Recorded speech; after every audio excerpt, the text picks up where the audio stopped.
beaucoup, beaucoup, beaucoup plus importante. L'iceberg dessous, c'est vraiment un changement total, non seulement de l'économie, non seulement de la consommation, mais même du mode de vie de l'humanité. Nous sommes bien là dans le vrai grand défi. C'est quoi le modèle pour ne pas continuer avec un modèle ancien qui nous emmène au réchauffement climatique, qui fait que sommet après sommet, on est en train de dire « Ouh là là, ça ne va pas du tout, on ne peut pas continuer comme ça ». Mais en réalité, on ne fait rien. Le modèle nouveau, il est prêt. Il est en train de se construire sous nos yeux. Ces entreprises que j'évoque, y compris Google, l'ont tellement compris qu'elles sont en train de se projeter en dehors de cela. Alors, comment le résumer, ce modèle nouveau? Ça veut dire quoi, le nouveau numérique? Ça veut dire très concrètement qu'en réalité, le cœur du numérique, on va dire le pétrole ou l'énergie du numérique, c'est la donnée, la data en anglais. Vous voyez pourquoi aujourd'hui on est en train de dire ça y est, on est en train de bouleverser, de se transformer, parce que nous sommes dans l'ère des big data. Les big data, les données massives, ça veut dire que nous sommes dans la capacité de plus en plus, à partir de la logique numérique, de travailler et on va dire d'exploiter les données en notre possession. Alors là encore, si vous êtes dans la tête d'épingle de l'iceberg, vous allez dire « Ah oui, les big data, c'est le truc qui me permet, avec mon téléphone, quand je passe à côté d'une boutique, de me signaler qu'il y a un produit qui m'intéresse à l'intérieur de la boutique. » Oui, non, mais ok, oui, les big data permettent ça. Mais les big data permettent des choses beaucoup, beaucoup, beaucoup plus prodigieuses que ça. L'un des éléments absolument majeurs des big data, c'est, on va dire, nous faire rentrer dans une logique du numérique mathématique. Nous sommes avec une nouvelle approche des mathématiques, d'ailleurs qui s'appelle les statistiques inférentielles, qui est une sorte de révolution euclidienne des mathématiques, dans laquelle, au fond, les mathématiques se préparent à exploiter les données pour inventer le nouveau numérique. Alors, peut-être, si on doit le résumer, ce nouveau numérique, c'est quoi? Eh bien, c'est le robot, la robotisation. On va dire, pour reprendre des termes anciens, hein, quand on était autrefois en train d'évoquer le futur, on disait qu'il y aura des robots partout. Là, les robots, maintenant, en réalité, ce qui correspond plus aux robots, c'est ce qu'on appelle des algorithmes. Des algorithmes, c'est-à-dire des modèles mathématiques complexes qui vont piloter à peu près tout, y compris, évidemment, les éléments de production.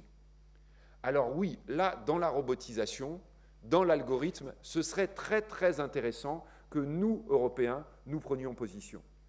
Quand on est en train de parler ici ou là, alors c'est vrai que les politiques, ils entendent ça de loin. Alors parfois, ils traduisent en disant, on va expliquer aux gens qui votent pour nous en langage clair.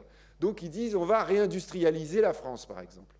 Et donc vous allez en Lorraine, vous allez en Alsace, et là, l'autre jour, j'avais des vieilles gens qui venaient me voir en disant, ça y est, on va remettre à fumer les hauts fourneaux. Alors, j'ai dit, oui, alors là, je crois que là, vous n'y êtes pas du tout, hein, vous n'avez pas bien compris comment ça va marcher. C'est-à-dire que la nouvelle industrie, l'industrie du nouveau monde, ce sont des salles blanches, avec des robots partout, qui coûtent pas cher en plus, les robots. Des robots extraordinaires et qui vous produisent à toute vitesse. C'est ça, hein, la réindustrialisation. Il n'y a aucun doute, il faut qu'on en soit. Il faut qu'on soit même leader, il faut que peut-être même on arrive à exporter nos technologies autour de ça. Mais attention, hein, ce n'est plus du tout le modèle d'avant. Ce n'est plus du tout le modèle d'industrie qu'on a connu au XIXe siècle, mais même ce n'est plus du tout le modèle d'industrie que nous connaissons au XXIe siècle pour le moment. Par exemple, voilà une révolution qui inquiète énormément des pays comme la Chine, ou voire même comme le Vietnam, ou voire même comme toute l'Asie, en disant « mais notre modèle d'aujourd'hui, il est déjà périmé ». Ils ont raison, les Zuckerberg, ceux qui ont moins de 30 ans. Ils sont en train de nous dire « là, tout ce que vous faites, c'est d'avant ». Maintenant, nous sommes déjà dans le système d'après. La production robotisée, pas cher pour tout le monde, ça a déjà commencé. Alors ça commence comment? On peut l'évoquer très vite, hein, c'est l'imprimante 3D. L'imprimante 3D, c'est vraiment une application parmi d'autres de la robotisation. Vous savez, aux États-Unis, dans une université très prestigieuse qui s'appelle le MIT, il y a un cours qui a un succès fou depuis à peu près 15 ans. L'intitulé du cours, c'est « Comment fabriquer à peu près n'importe quoi par à peu près n'importe qui ». Donc l'intitulé est pas mal trouvé. Il y a plein de gens très très éduqués qui viennent s'inscrire. Pourquoi? Parce que la robotisation va permettre en effet de tout modifier lorsque l'on va notamment l'utiliser dans l'imprimante 3D. 2014, pour la première fois avec une imprimante 3D, on a commencé à produire de la viande. C'est intéressant, hein, c'est-à-dire vous mettez de la poudre et vous avez de la viande qui sort à l'autre bout. Bon, personne n'a goûté vraiment la viande. Cela étant, on est déjà avec, par exemple, la plupart des prothèses qu'à mon âge, on commence à avoir, la plupart des prothèses, aujourd'hui, sont réalisées par de l'imprimante 3D. L'imprimante 3D commence à produire de manière remarquable, à titre expérimental, de la peau qui pourrait modifier complètement le traitement des grands brûlés. On est quand même là, hein.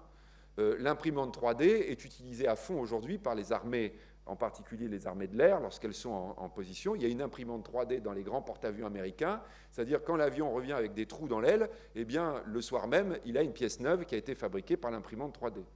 La NASA travaille sur l'idée de la conquête de Mars avec une imprimante 3D, dont le premier but, évidemment, quand elle va arriver, à votre avis, c'est quoi? C'est fabriquer des imprimantes 3D. Donc, et comme ça, vous allez avoir une accélération de la colonisation qui pourra être ultra rapide. Nous en sommes à ce système d'application aujourd'hui. Un endroit où peut-être, vous le voyez, j'évoquais les prothèses, les dentistes. Les dentistes sont en train aujourd'hui de voir une révolution dans la prothèse parce que l'imprimante 3D vaut pas cher. Elle peut être mise dans le cabinet. À partir d'une radio, vous faites exactement la prothèse correspondant à la dent qui disparaît. Ce n'est pas de l'utopie, ça existe déjà. Le plus grand producteur d'imprimantes 3D dentaires est un producteur allemand. Et d'ailleurs, c'est assez marrant parce que son premier client, sa première zone de clients, ce sont les Français. C'est intéressant, hein. La France est toujours dans une logique d'innovation. On va dire que c'est un espèce d'ADN que nous avons dans la nation. Et nous le retrouvons, par exemple, avec cet aspect tout à fait particulier. Ça, c'est ce qui est en train de se produire. C'est quelque chose qui est en train de se produire sur le terrain. Depuis 2014, toutes les entreprises aux États-Unis qui utilisent l'imprimante 3D ont signé une convention entre elles.